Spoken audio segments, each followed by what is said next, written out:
জিয়াউর রহমানের শাহাদাতের দিন বাংলাদেশ জাতীয়তাবাদী দল এবং এদেশের গণমানুষের জন্য আজকে একটা দুঃখ ভারাক্রান্ত দিন, স্মৃতিময় দিন। বাংলাদেশের স্বাধীনতা, সার্বভৌমত্ব এবং গণতন্ত্রের ঠিকানা হচ্ছে এই পার্লামেন্ট, শহীদ রাষ্ট্রপতি জিয়াউর রহমান এবং দেশনেত্রী বেগম খালেদা জিয়ার এই সমাধি।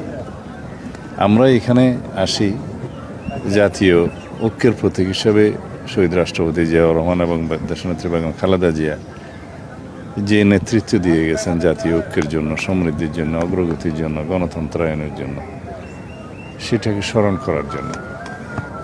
এবং প্রতি বছরই বারে বারে এই দিবসটি আসে। আমরা এই শোককে শক্তিতে পরিণত করেছি।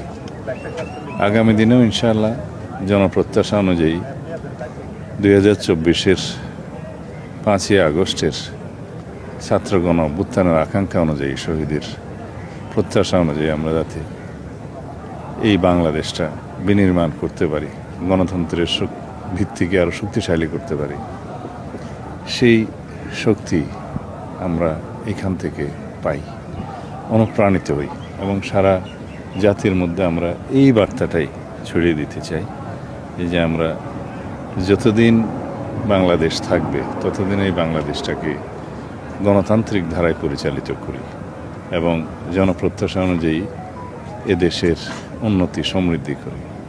আর স্বাধীনতা সার্বভৌমত্বের অতন্দ্র প্রহরী হিসাবে শহীদ রাষ্ট্রপতি জিয়াউর রহমানই এই বাংলাদেশে প্রথম থেকে শেষ পর্যন্ত ভূমিকা রেখে গেছেন।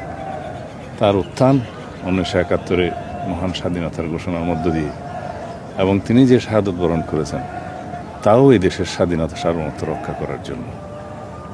সুতরাং আমরা এই দিনে সবসময় শহীদ রাষ্ট্রপতি জিয়াউর রহমান এবং তার পাশে শায়িত গণতন্ত্রের মা, এদেশে গণতন্ত্রের জন্য সবচেয়ে বেশি লড়াই সংগ্রাম এবং ত্যাগ স্বীকারকারী নেত্রী দেশনেত্রী বেগম খালেদা জিয়ার পাশে এসে আমরা দোয়া করি বাংলাদেশের জন্য এবং আমরা অনুপ্রাণিত হই।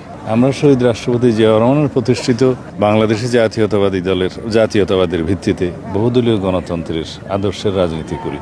এদেশের সমস্ত মানুষের মধ্যে যে ঐক্য সৃষ্টি করে ঐক্যবদ্ধভাবে এই জাতির সমৃদ্ধির জন্য এগিয়ে যায়, এই শিক্ষা আমরা শহীদ রাষ্ট্রপতি জিয়াউর রহমানের কাছ থেকে পেয়েছি।